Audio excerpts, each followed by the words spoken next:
தமிழ்நாடு அரசின் மக்களை தேடி மருத்துவம் திட்டத்தை ஐநா மன்றமே பாராட்டியுள்ளதாக கூறியுள்ள முதலமைச்சர் மு.க.ஸ்டாலின், கல்வியும் மருத்துவமும் திமுக ஆட்சியின் இரு கண்கள் எனவும் கல்விக்காகவும் மருத்துவத்துக்காகவும் எண்ணற்ற திட்டங்கள் கொண்டுவரப்பட்டு உள்ளதாக தெரிவித்துள்ளார்.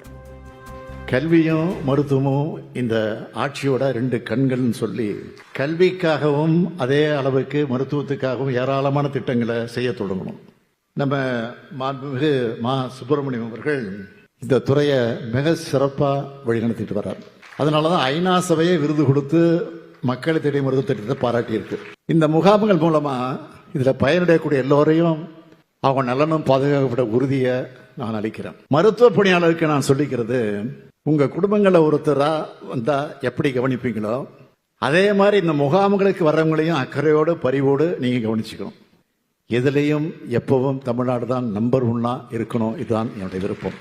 இது போன்ற திட்டங்களால அது நிச்சயம் நிறைவேறும் என்ற நம்பிக்கையோட நலமான உங்கள் வாழ்வுக்கு வாழ்த்துக்களை சொல்லி விடைபெறுகிறேன். நன்றி. SRMPR Passenger Vehicle Expo 2.0 Nandambakkam வர்த்தக மையத்தில் ஜூலை 31, ஆகஸ்ட் 1 மற்றும் 2 தேதியில் நடைபெறுகிறது.